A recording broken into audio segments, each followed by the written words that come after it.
शैलेश राय, केंद्रीय अध्यक्ष वायसाब आयुर्वेद एवं उपाध्यक्ष आयुर्वेदिक यूनानी तीव्र चिकित्सा पद्धति बोर्ड उत्तर प्रदेश सरकार। आज का यह कार्यक्रम आयुर्वेदिक यूनानी चिकित्सकों के लीगल अधिकार और उनके उत्पीड़न के निवारण विषय पर है। नहीं तो इसमें क्या क्या बताई जा रही है, कहाँ कहाँ से लोग आए हैं, किस स्तर का कार्यक्रम है? यह जनपद स्तर का कार्यक्रम है और आजमगढ़ जनपद के आयुर्वेद यूनानी चिकित्सक यहाँ उपस्थित हैं। क्या बताया जा रहा है चिकित्सक? यहाँ पर यह बताया जा रहा है कि आपकी लीगल राइट क्या है। लीगल राइट में सबसे बड़ी समस्या यहाँ यह है, एक भ्रांति है कि हमारे यहाँ क्या एलोपैथिक मेडिसिन का उपयोग कर सकते हैं? हाँ, कर सकते हैं। एक्ट में संशोधन है। क्या आईवी लाइन ड्रिप दे सकते हैं? उसका भी प्रावधान है। इमरजेंसी में हम ड्रिप दे सकते हैं, रूटीन में नहीं दे सकते। लेकिन हमारे चिकित्सकों के सामने यह समस्या आती है कि आप ड्रिप नहीं लगाएंगे, जबकि इमरजेंसी में है कि किसी भी गंभीर रोगी को प्राथमिक उपचार करने के उपरांत ही उन्हें रिफर करना है, अर्थात इमरजेंसी ट्रीट करने के बाद ही उनको रिफर करना है, यह लिखा है। और दिक्कतें हैं, इसको समझा रहा। हमारे चिकित्सकों को नॉर्मल डिलीवरी कराने का अधिकार है, एमटीपी कराने का अधिकार है।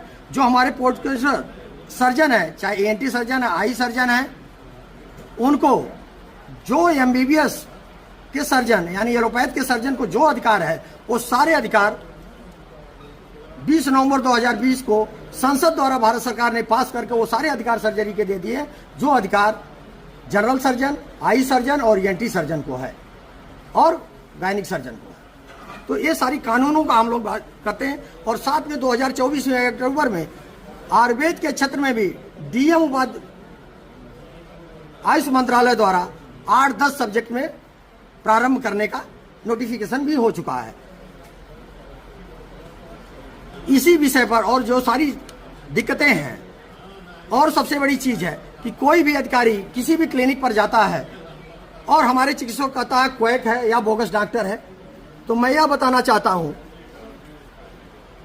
कि आयुष मंत्रालय भारत सरकार का पत्र दिनांक 17/2/22 द्वारा यह क्लियर कर दिया गया है, इफ किसी भी चिकित्सक को जो रजिस्टर्ड चिकित्सक है उसको print media, electronic media, notice, social media, website, government document including FIR, notice, press release, brief में अगर क्वैक या बोगस डॉक्टर करके संबोधित करता है तो वह आपराधिकृत होगा और उसके विरुद्ध वह आपराधिक धारा में मुकदमा उसके विरुद्ध दायर कर सकता है। जो आए दिन, क्योंकि हमारे मीडिया बंद तो जानते नहीं क्या अधिकार है क्या नहीं है। प्रेस ब्रीफ जो देते हैं अधिकारी, जो देते हैं वो लिखते हैं, लेकिन प्रश्न यहाँ ये है कि यह आपको भी सोचना होगा कि मैं लिख रहा हूं तो उसको वेरीफाई कर लें कि ये जो कह रहे हैं चिकित्सक ये रजिस्टर्ड है या अनरजिस्टर्ड है। अनरजिस्टर्ड है तो क्वैक लाएगा, लेकिन अगर रजिस्टर्ड चिकित्सक है और किया गया तो इसमें मीडिया को भी सतर्कता बरतनी होगी और हमारे अधिकारियों को होगा। और हम अपने चिकित्सकों को इसके बारे में बता रहे हैं कि इस तरह की चीज तो आप ग्रहण न करिए, आप मानहानि और क्रिमिनल जो प्रोसेस है उसको अडॉप्ट करिए।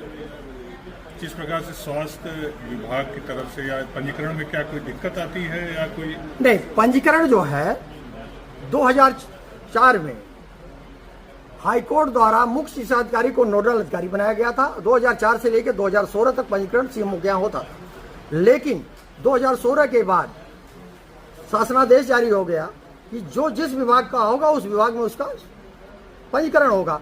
सीएमओ के बराबर हमारे हर जनपद में क्षेत्रीय आयुर्वेद यूनानी अधिकारी और जिला होम्योपैथिक अधिकारी उसी ग्रेड के अफसर जनपद में है।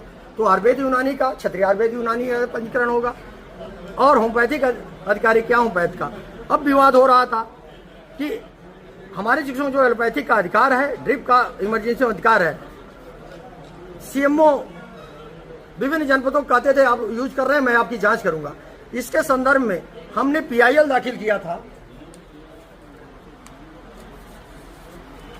हमने पीआईएल जनहित याचिका संख्या 2905/2000 वायसाब Ayurveda registered association of Ayurvedic Unani doctors Indian society through its president doctor Shailesh Kumar Rai, और इस पीआईएल के आधार पे शासनादेश जारी हुआ कि आयुर्वेद यूनानी चिकित्सकों की कोई भी दिक्कत होती किसी भी तरह की तो उसके लिए अध्यक्ष एक कमेटी गठित है, उसका अध्यक्ष डीएम होगा, सचिव उसका जो है क्षेत्रीय आयुर्वेद यूनानी अधिकारी होगा, एसडीएम सभी सदस्य होंगे और एक जनपदीय अधिकारी होगा।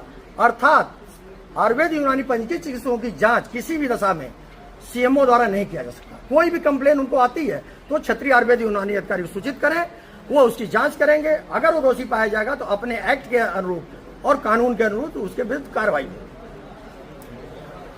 तो इस सब चीजों का जो लीगल एक्सेप्ट है, इसी पर आज चर्चा व्यापक और क्वेश्चन के साथ कि हमको संतुष्ट करना है कि हमारे चिकित्सक जब अवेयर होंगे, अपने अधिकार को जानेंगे, तभी वो उनका मनोबल हाई होगा और कोई उनका शोषण नहीं कर पाएगा। जैसा कि आप जानते हैं, प्रदेश में झोला छाप के लिए अभियान चला है, किसी पर झोला छाप को न नोटिस हुई है न किसी पर एफआईआर हुआ, केवल उनसे धनउगाही हो रही है। हमारे चिकित्सकों का जांच करके नोटिस देकर खानापूर्ति की जा रही है और झोला छाप से धनउगाही करके महीना बंधा हुआ है। ये हमारी बराबर डिमांड है, बराबर पत्र लिखते हैं कि झोला छाप पर कार्रवाई हो। अगर ये कार्रवाई बंद नहीं हुई तो हम फिर पीआईएल में जाएंगे, क्योंकि हाईकोर्ट के आदेश से ही ये झोला छाप पर कार्रवाई और जांच की प्रक्रिया 2004 में चालू हुई। और जो जनपद में रजिस्ट्रेशन की बात आई, इसीलिए आइडेंटिफाई किया जाए कि कौन झोला छाप है और कौन रजिस्टर्ड चिकित्सक है, लेकिन उल्टा हो रहा है आज। तो इसी विषय पर ये संगोष्ठी आज चल रही है। आप लोग आए, इसके लिए बहुत बहुत धन्यवाद।